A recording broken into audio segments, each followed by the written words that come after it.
6:08, e hoje é o Dia Mundial do Escritor, essa pessoa que faz da literatura o próprio ofício. A gente resolveu então bater um papo aqui sobre como anda a cena de autores do estado e quais os desafios para lançar uma obra.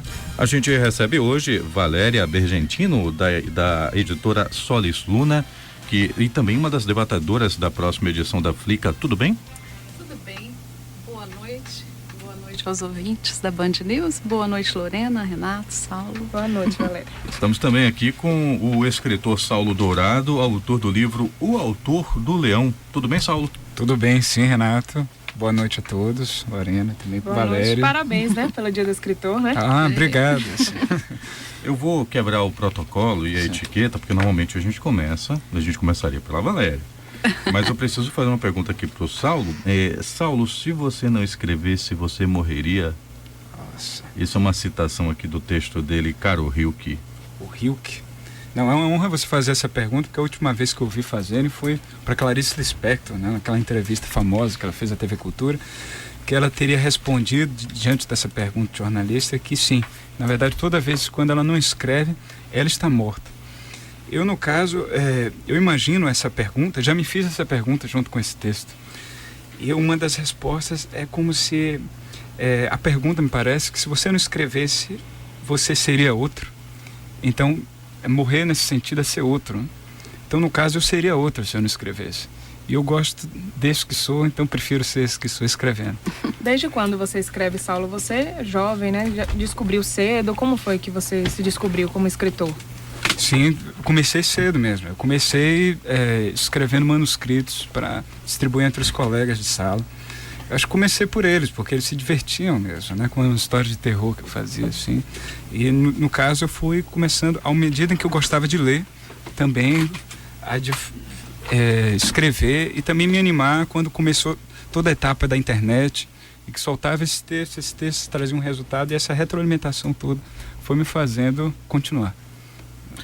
Valéria, você esteve recentemente na Feira de Livros de Frankfurt, na Alemanha. O que é que essa experiência recente trouxe para você? É bem recente, foi agora. Terminou ontem a Feira do Livro. Ainda está com jet lag, ela veio aqui cansada, guerreiramente. Né, ainda cansada, mas estou aqui feliz e quero parabenizar todos os autores, escritores baianos pelo dia de hoje.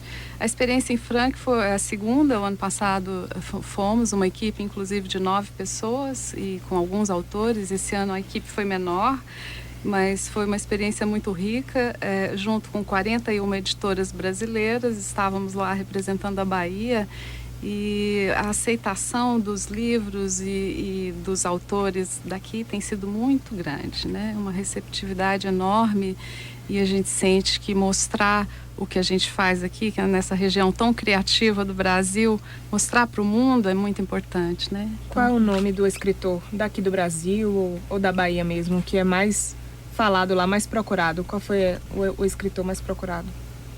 Na realidade, o ano passado o Brasil foi o país homenageado na Feira do Livro de Frankfurt, levou 70 escritores, né? Nomes muito conhecidos. Esse ano foi um grupo menor, mas estava lá o Ednei Silvestre, o Alcir Carrasco, tinham vários autores que são conhecidos nacionalmente, mas nenhum autor baiano esse ano foi, né? Então, não se busca um autor específico, mas se busca a produção, o que está sendo produzido aqui, né? Eu tenho uma impressão de que quando a gente aborda determinados assuntos, nós, enquanto pessoas nos veículos de comunicação, a gente tende a ser um pouquinho... Desculpa, viu, gente? Eu tô com a voz de Barry White hoje porque eu tive que deixar a minha em casa. A garganta tá... Hoje está disfarçada, né? Hoje está disfarçada. Mas assim, a impressão que eu tenho é que a gente sempre tende a uma coisa meio apocalíptica, sabe? Inclusive quando a gente pensa em mercado editorial, porque é o país de não leitores, não sei o que e tal. Mas você está à frente de uma editora que tem mais de 20 anos.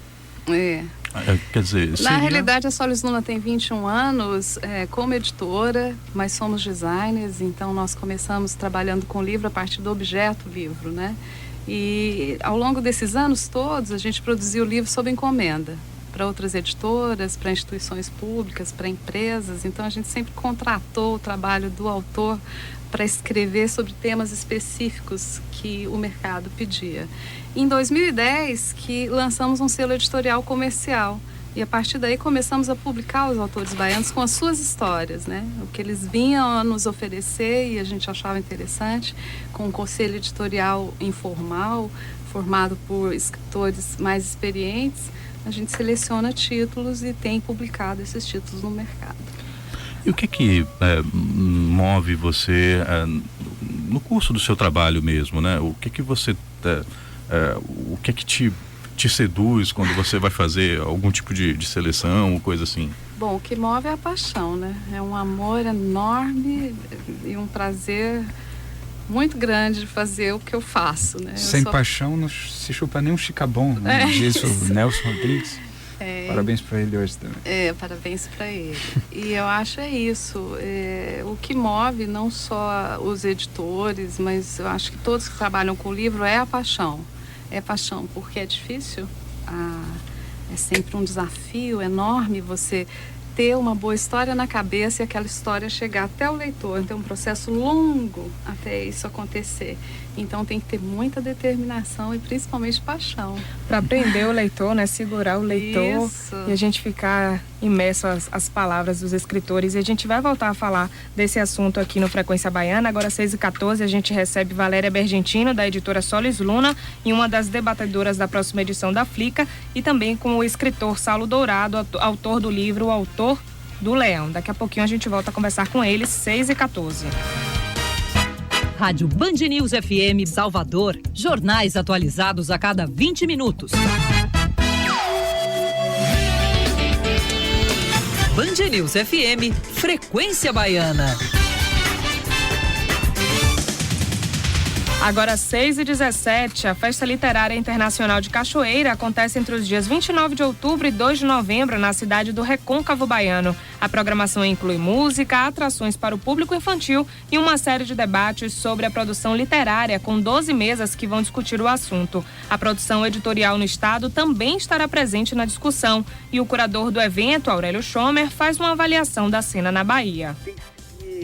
Consolidado, né? Isso mostra um bom caminho, um caminho interessante de produção, de linha editorial. Inclusive nós teremos na Flica um debate sobre linhas editoriais, justamente para tratar disso, né? De como uma produção editorial na Bahia tem ido bem. E essa produção editorial, ela é essencial para promover novos valores da literatura baiana. Ele acredita que um dos problemas é o fato de a produção local não chegar ao leitor baiano.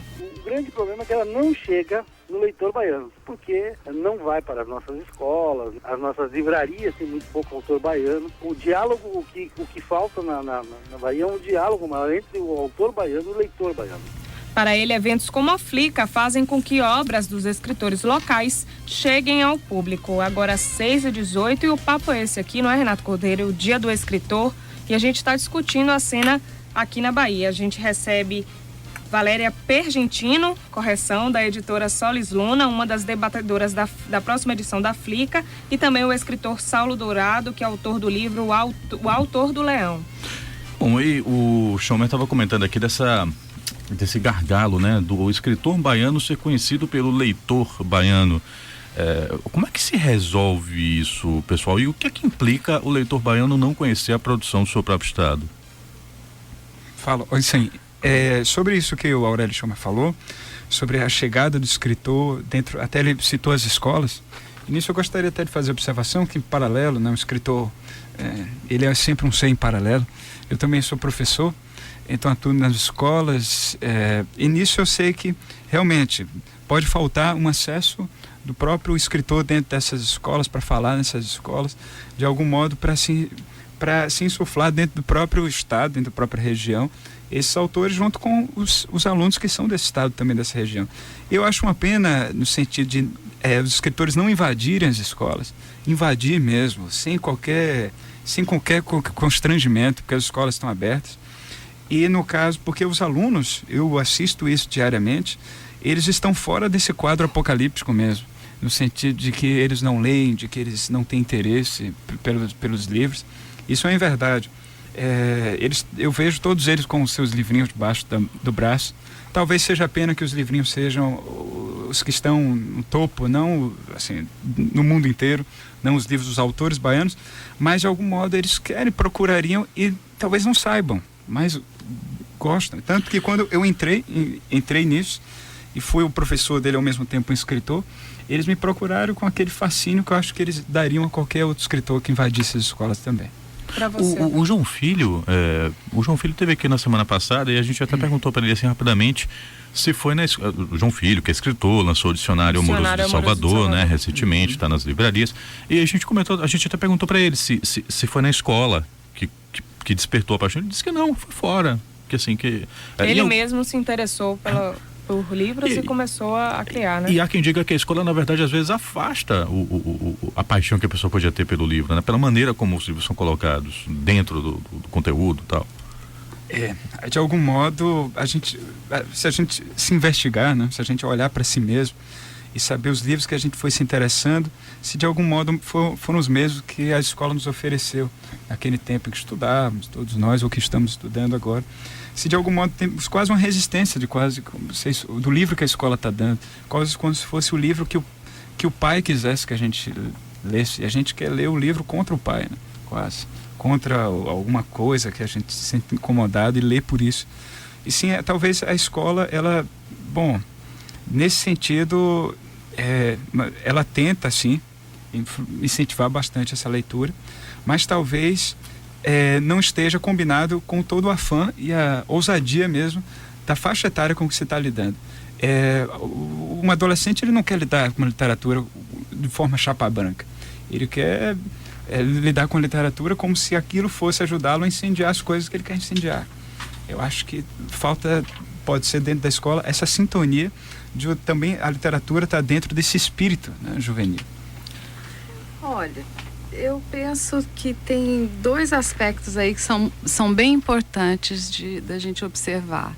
75% do que se produz no Brasil, principalmente na literatura infanto-juvenil, de autores estrangeiros. 25% são de autores brasileiros. Desses autores brasileiros, nós estamos aí nesses 25%, os autores da Bahia, né? Então, chegar o livro do autor baiano na escola, até mesmo na livraria, requer um esforço maior, tanto das escolas quanto dos livreiros, porque o que tem aí em maior quantidade não é o que a gente está produzindo aqui, local, é o que o mercado está colocando. E essa produção editorial de autores estrangeiros acontece muito porque as editoras vão para lá para fora, para uma feira do livro como a de Frankfurt, para comprar direito autoral, porque compra barato, imprime na China, o livro vem com preço baixo, e é isso que está sendo oferecido em massa para os nossos alunos nas escolas. É, né? Mais fácil fazer isso, buscar de fora do que daqui. É muito mais fácil, mais barato do que produzir o nosso autor local, imprimir aqui, distribuir aqui, colocar nas livrarias, né? Então é um esforço. A Solis Luna, que fez essa opção de publicar autores baianos ou radicados na Bahia, tem um esforço muito maior, né? De colocar o nosso livro até o leitor baiano. Então a gente tem que ter um distribuidor em São Paulo, muitas vezes, para que o livro chegue nas livrarias de Salvador. Então, vocês aqui, né? E a gente aqui. Então, por exemplo, que volta, tem né? uma rede, uma grande rede, que a gente tem que mandar os livros para São Paulo, os livros de São Paulo vêm para Salvador e são distribuídos nas livrarias da rede. Então, esses caminhos, que são os caminhos que precisam ser modificados, né? E quanto ao que a gente lê na infância, isso fica muito marcado e realmente ou afasta ou aproxima, né? Então talvez essa explicação que você deu, Valéria, seja a resposta que muita gente não conhece escritores baianos, né? Já que é mais fácil. É uma delas, né? E isso que o Saulo falou dos autores invadir as escolas, a gente tem feito um trabalho enorme nesse sentido, mas tem que ter contrapartidas, porque o autor vive do que faz e ele não consegue sobreviver de um único livro ou 2 ou 3 livros. Ele tem que fazer um esforço enorme, ele tem que dar palestra, ele tem que ser professor, ele tem que dar curso, ele tem que ganhar cachê aqui e ali para poder a renda dele ser suficiente para ele sobreviver. No fim das contas, ele vai concorrer com o tempo que ele deveria, talvez, estar se dedicando à escrita. Ou até à escrita. Então, assim, precisa que eles sejam convidados, eles precisam receber por isso, tem que ter essa dignidade, assim, sabe, no respeito ao autor. Então, por exemplo, as escolas, a gente sempre fala, ok, vamos levar os autores nas escolas, mas qual é a contrapartida? Temos que poder vender os livros na escola, tem que ter um retorno para o autor, né? E para a editora também. E isso até, lembrando, eu diria até que eu posso não lembrar de todas as aulas, claramente, que eu tive na escola, mas eu lembro de todas as vezes que algum escritor foi na minha escola e conversou com a gente. Assim, é uma experiência incrível, e o feedback que a gente tem dos alunos é que essa é a grande experiência, né? E olha como é fácil, os autores estão aqui na Bahia, as escolas estão aqui. É muito mais fácil levar um autor daqui do que trazer um de fora, e às vezes a escola faz a opção em comprar um livro de um autor de fora, sendo que está na mão, né? Ter essa experiência tão rica. Aproveitando ainda o gancho do Schomer, que é curador da Festa Literária de Cachoeira, da Flica, isso me lembrou, não necessariamente pela Flica, mas pelo evento em si, né? Que nós temos já uma quantidade razoável de eventos do tipo, e em 2013 se tornou até meme, se tornou um conteúdo viralizado na internet, o episódio envolvendo um convite que foi feito para que Paulo Leminski participasse do Festival Literário de Poços de Caldas. E aí tem lá, né, a imagem do print screen de uma realizadora do festival que teria feito convite para o Paulo, e o Paulo respondendo, entre aspas, psicografado, né? Lamento, mas não poderei porque infelizmente eu já morri. Uma pena, né? E isso levou uma discussão, assim, em torno de uma suposta moda, um suposto modismo em torno da realização de festivais literários, e aqui eu não estou querendo dizer que se deve enquadrar a Flica nesse campo, mas é só uma questão de que fazem parte do mesmo fenômeno, né? A gente tem várias festas que estão acontecendo. Qual a importância para vocês de que bons eventos literários aconteçam? O quanto eles ajudam a fomentar, o quanto eles ajudam a seduzir, formar novos públicos quando são bem feitos? Eu acho fundamental, inclusive porque é aquilo que vocês falavam da aproximação do leitor com o autor. Nessas festas você fica muito próximo ao escritor, né? Então é uma maneira do leitor poder estar ali junto daquele escritor. Muitas vezes, por exemplo, a Flica traz escritores ótimos, sempre. A programação é muito boa, tem muita qualidade. E é sempre muito intimista, é muito próximo, é uma forma de você trocar, conversar, ter experiência, aquele autor que às vezes você idealiza, assim, que você ficar ali tão próximo a você e você poder trocar essa experiência. Eu acho que é muito rico. Eu conheço algumas festas, já tive a experiência de algumas festas literárias e feiras de livro também. Eu acho que é o que há de melhor para aproximar o leitor e o autor. E lembrando assim que o F da Flica, da Flip, no caso, são o F nem de feira nem de festival, mas de festa.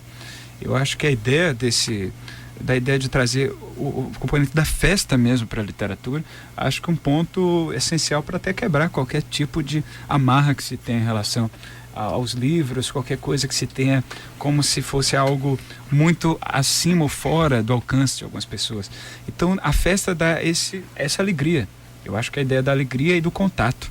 O Marcelino Freire, que é um escritor paulista, ele falou numa entrevista da Flip, que ele diz assim: eu acho ótimo participar de uma palestra lá e de repente mais tarde eu sair com os leitores e conversar com eles, eles verem que eu tomo cachaça, que eu vou ficar tropeçando, que de algum modo são seres humanos normais, né? E que a gente vai falar de literatura da maneira como ela toca a gente. Acho que para os escritores, para quem gosta de literatura não é uma coisa, cabeção, né? Cabeção, né? Não, é uma coisa que a gente gosta mesmo. Não, é verdadeiro isso. Não é para ninguém. Então é tão não real. São longas cartas para ninguém. Exato. É visceral de tal modo que a gente tá papeando, tá gostando, tá fazendo qualquer coisa, papeia sobre os personagens que nos encantam, da mesma maneira que fala de livros, como outras pessoas falam dos assuntos favoritos nas mesas de bar.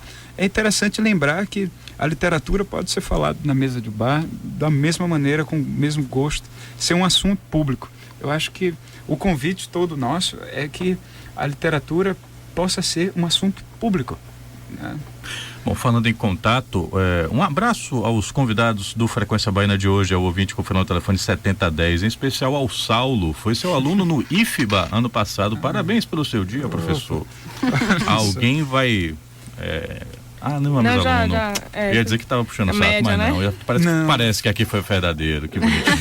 Foi bonitinho. Foi, abraço para ele de novo, também para todos os outros alunos. Band News FM Salvador, 99,1.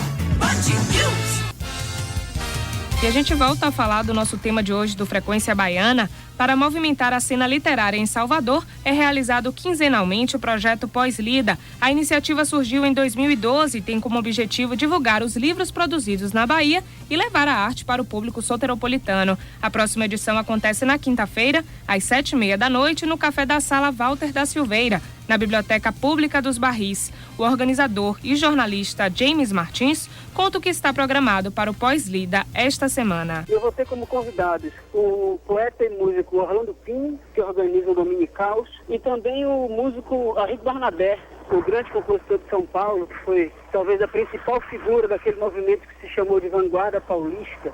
Fez um disco lendário chamado Clara Crocodilo. Arrigo, que é um sujeito muito interessado em poesia e literatura e tudo mais, vai participar via internet. James Martins também é poeta e avalia que a produção literária no país está em decadência. Eu acho muito ruim, mas não é só na Bahia não, é no Brasil todo. A gente vive um momento artístico em geral muito fraco. Os artistas foram quase todos cooptados por questões ideológicas, assim, e não têm feito obras realmente de vulto. Basta comparar com outros momentos criativos do próprio Brasil ou da própria Bahia e ver isso que eu estou falando não é nem exagero. A gente vive um momento muito fraco. No entanto, dessa crise pode sair assim uma resposta surpreendente, como costuma acontecer em momentos de grande crise. A entrada para o Pós-Lida é gratuita, agora 6h38. 6h38, a gente volta a conversar com os nossos entrevistados de hoje. Estamos recebendo Valéria Pergentino, da editora Solis Luna, e uma das debatedoras da próxima edição da Flica, e também estamos com o escritor Saulo Dourado, ele que é autor do livro O Autor do Leão. E a gente começa, claro, com a fala do James Martins, perguntando para vocês, assim, se vocês também percebem uma decadência, como ele aponta, na produção literária, não só da Bahia, como ele aponta, mas do país. Pois então, que fala.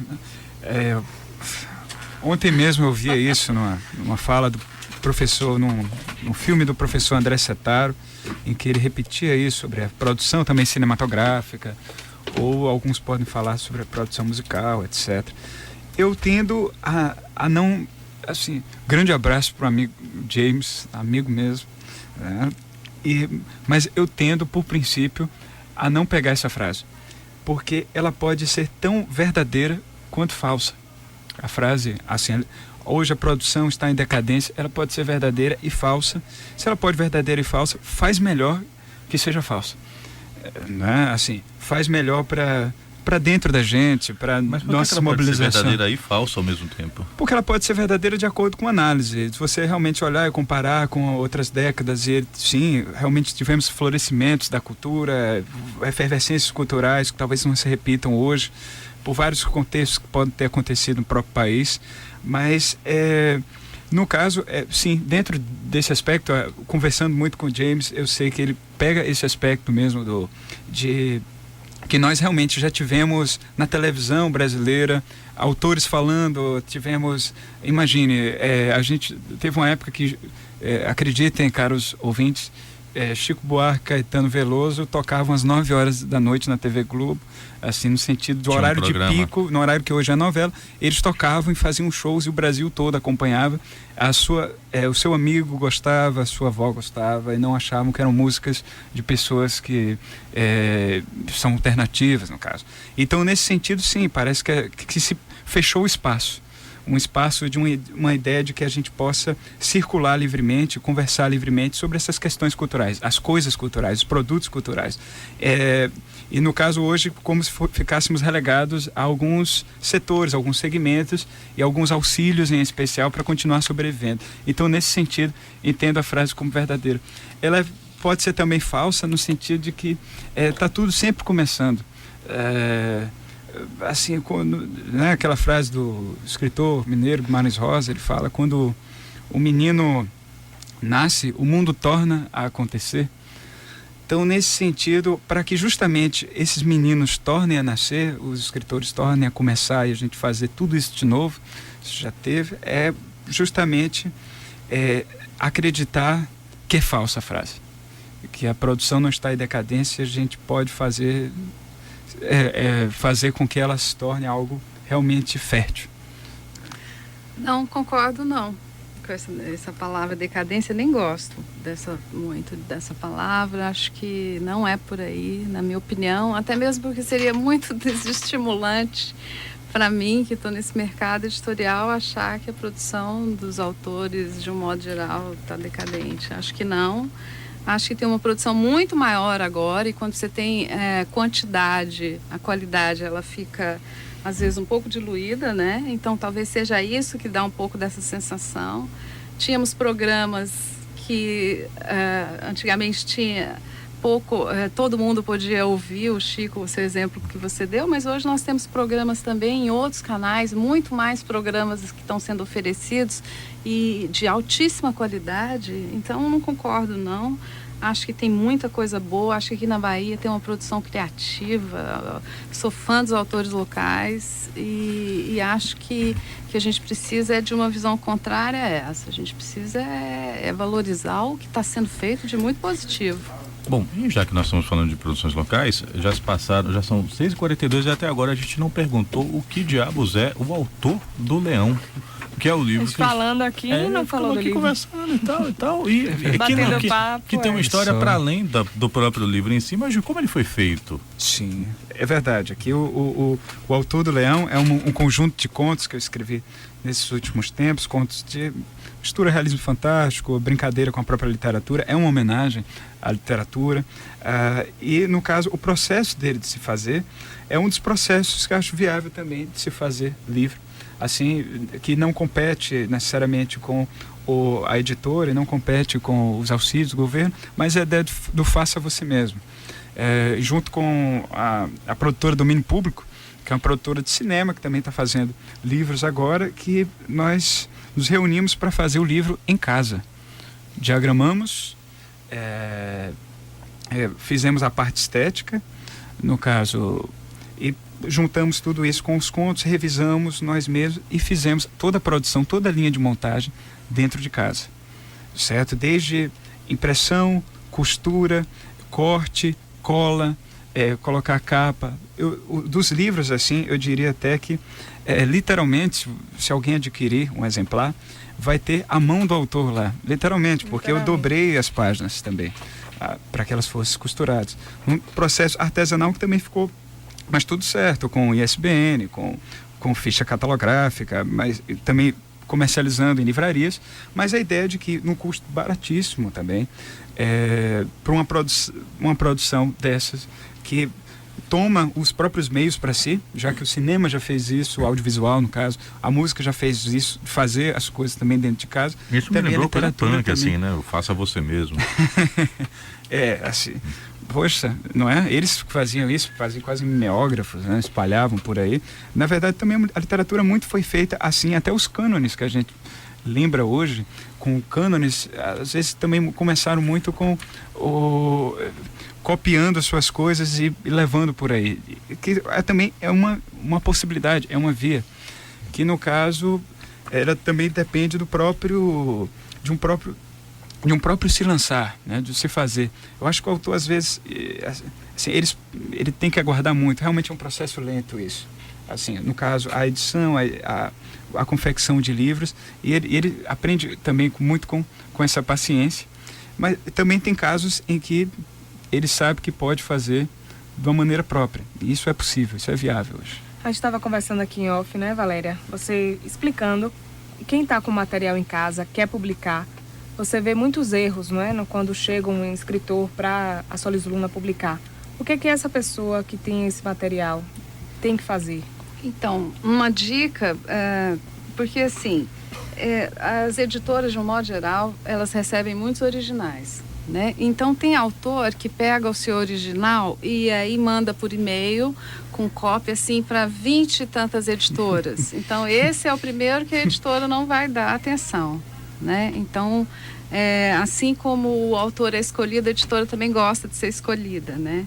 Então é importante, muito cuidado com isso quando você envia seu original. Veja bem a editora, se ela tem o perfil da sua publicação, se ela, os livros que ela publica, dá uma pesquisada antes na editora. Se você puder ter o contato direto com os editores, se for possível, faça isso. E antes de enviar o seu original, faça um primeiro contato.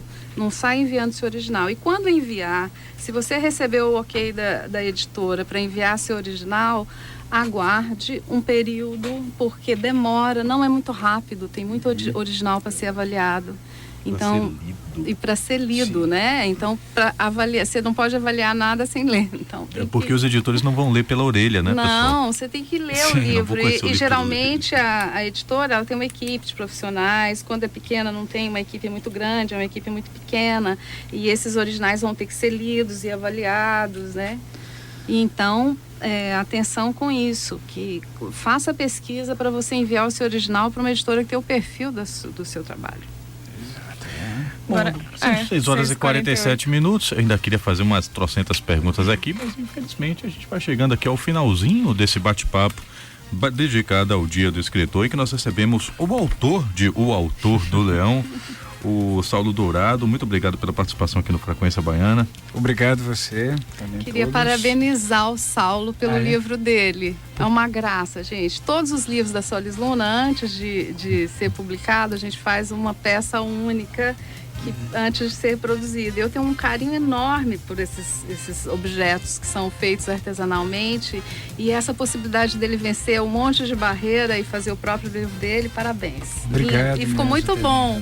E ficou muito bonito o design. Com todos os créditos aqui, a Suzana Rezende, Reinoff, que também produziram esse livro. Muito obrigado. Acho que a ideia também do livro artesanal, ele não, de modo algum, ele bloqueia também as outras alternativas, que também parabenizo a Solis Luna, que tem feito um trabalho bonito nesse sentido. Então agradeço vocês, todos os ouvintes, por esse momento. E a gente conversou também com Valéria Pergentino, ela que é da editora Solis Luna. Muito obrigado pela gentileza da participação. Obrigada a vocês. São 6h49.